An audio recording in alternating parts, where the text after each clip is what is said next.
হ্যাঁ হ্যাঁ বস, তোমার 3 কার্টুন কমলা আমি রেডি করে থুয়ে দিছি, এসে খালি নিয়ে যাবা। আরে এ কি মালিক তো দেখি কার সাথে জানি কথা বলছে, এই সুযোগে তার কমলাগুলো নিয়ে নিতে হবে। যাক, 2টা কষ্ট মষ্ট করে নিয়ে আসতে পেরেছি, এটাও নিতে হবে, না নিলে তো ধরে ফেললে আবার বিপদ আছে। আরে এ কি ভগলু, জোরে ধাক্কা দাও। আরে এই তো ধরে ফেলেছি, হি হা হা, এই তো আমাদের কাম হয়ে গেছে।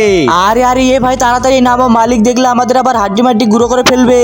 আরে হ্যাঁ হ্যাঁ ভাই, তাড়াতাড়ি পালাতে হবে, এখানে আর বেশি সময় থাকা যাবে না। এখানে যতক্ষণ থাকবো ততক্ষণই আমাদের লস হবে, চলো তাড়াতাড়ি আমাদের পালাতে হবে। হ্যাঁ হ্যাঁ মালিক, আসেন আপনি, আপনার জন্য কমলাগুলো আমি রেডি করে রেখেছি। আরে এ কি, আমার 3 কার্টুন কমলা কই গেল? কোন চোর চুরি করে নিয়ে গেল?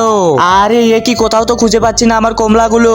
বর্তমানে আমি দেখতে পাচ্ছি যে মেয়েদের ড্যান্স ভিডিওতে বেশি লাইক সাবস্ক্রাইব করে, কিন্তু মায়ের জন্য কেউ লাইক সাবস্ক্রাইব করে না। আমি আজকে দেখবো কে মায়ের জন্য লাইক সাবস্ক্রাইব করে এবং কমেন্টে সুন্দর একটি নাম লিখে যায়। আরে সামনে ওগুলো কি পড়ে আছে দেখি তো।